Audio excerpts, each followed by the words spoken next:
We cling nervously to the melody, but we don't handle it freely. We don't really make anything new out of it. We merely overload it. Johannes Brahms.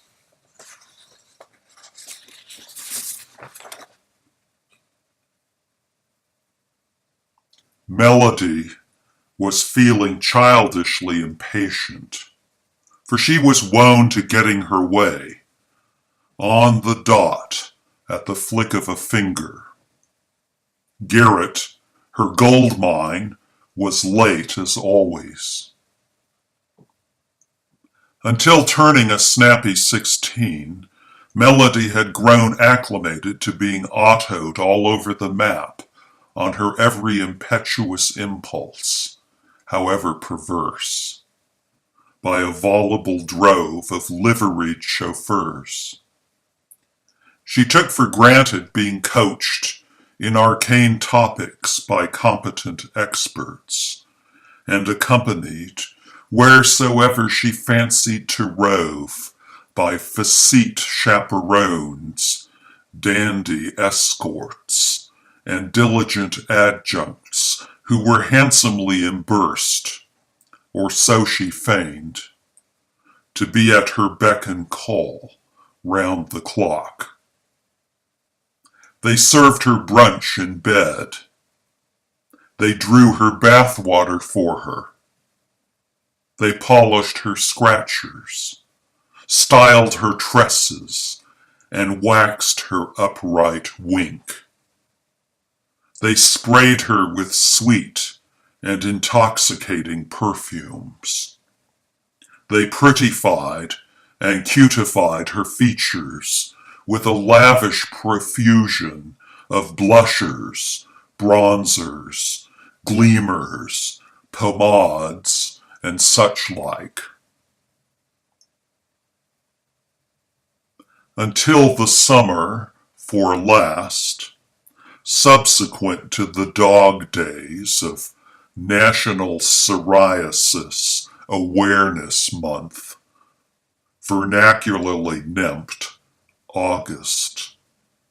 Melody's then sugar dad had been an elderly southern gent named Harmon Ebenoid Weezer, Harmonoid for shorts, a family business associate and man of means who was the controlling interest and CEO of Pleasant Peasant Temps, an agency notoriously infamous for skimming corpulent gobs of cream off the hard-earned doughnuts of the drudges it enslaved.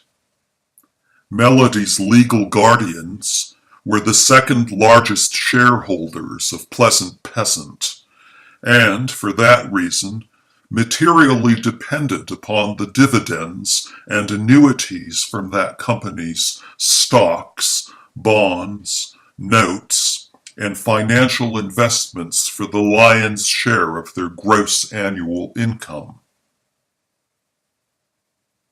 Her guardians were comfortably confident in the security of their investments, chiefly on account of their intuitive perception that the deeply rooted caste system, corrupt as it was, unequivocally guaranteed that there would always be a profitable surplus of downtrodden and dispossessed, as well as under, if not unemployed, schnooks, dweezels, bozos, and schlemazzles throughout the land, not a few of them with PhDs, who'd be desperate, frantically so, 'twould seem, to work at sub-starvation gettings so that the haves and have-mores, i.e.